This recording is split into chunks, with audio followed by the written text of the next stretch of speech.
Chapter 26. The four masters and disciples were not afraid of hardships and dangers, and traveled day and night. When the sun was setting that day, I happened to walk to Tuoluo village and wanted to find a place to spend the night. When old man Leon the village saw that they were monks, he sighed and said, "Don't talk about going to the west.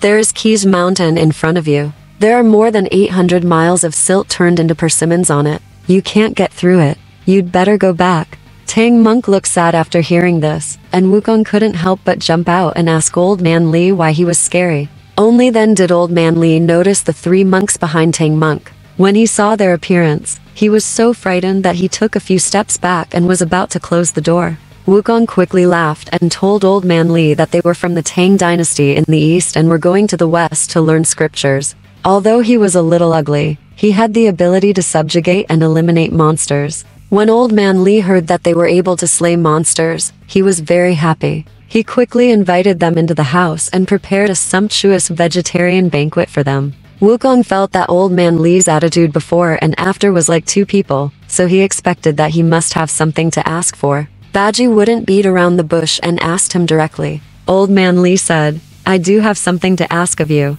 It turns out that there is Kij Mountain to the west of Tuoluo village. There are many persimmon trees on the mountain, which produce many persimmons every year. No one picks them all year round, and the rotten persimmons turn Kij Mountain into a silt river. When the westerly wind blows, the strange smell of rotten persimmons wafts into the village, which is extremely stinky. One summer, when the people on the farm were harvesting grain, a strong wind suddenly blew and the sky was darkened. Everyone thought it was going to rain and quickly cleaned up. Who knew that the yellow sand in the sky was a spell cast by a monster? He took the opportunity to eat a lot of cattle and horses in the village. People were so scared that they did not dare to go out. No matter day or night, they ran away when they heard the news. Everyone recommended Old Man Li to go to Nanshan to invite a monk, subdue demons. When the monks were invited, they set up an incense table outside the village, burned incense, kowtowed, rang bells, and chanted sutras. When people in the village saw it, they all said, "The old monk has boundless power. It's time to live in peace this time." Unexpectedly, when everyone was happy, a strong wind blew up and the goblin came again. People hurriedly ran back home, closing their doors and windows without daring come out. After the wind stopped, everyone came out and found that the old monk who had subdued the demon had disappeared, and only his hat was hanging on the treetops. Everyone understood that the monk was captured by the goblin. From then on, no one mentioned the matter of catching monsters again, and the doors and windows were closed all day long. After listening to Old Man Li's story, Bajie said nothing, but Wukong said happily, "It doesn't matter if there are one or two monsters. I will catch them for you."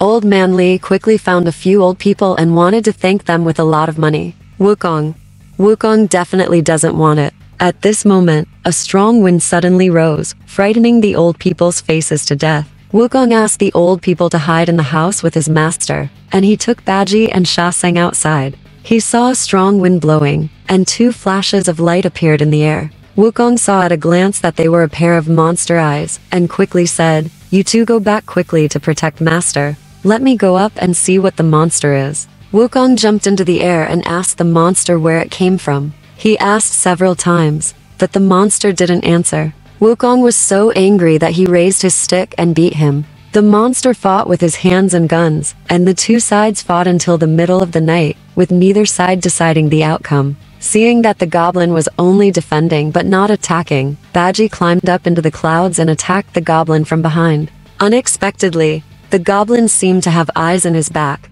Before Bajie's rake could reach him, he had already stepped aside and shot Bajie with his backhand. The fight continued for 30 or 40 rounds. Neither Wukong nor Bajie could be hurt.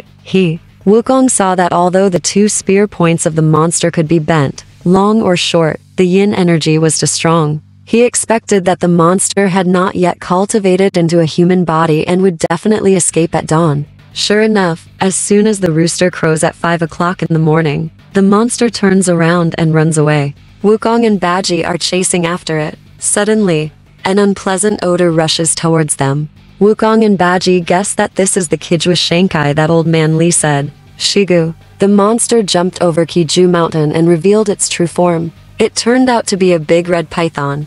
Wukong jumped up and hit him on the head with a stick. The python entered the hole with a swipe sound. Bajie became anxious, dropped the rake, grabbed the python's tail, and pulled it out with all his strength. Wukong smiled and said, "You can't pull out the snake like this. Let go.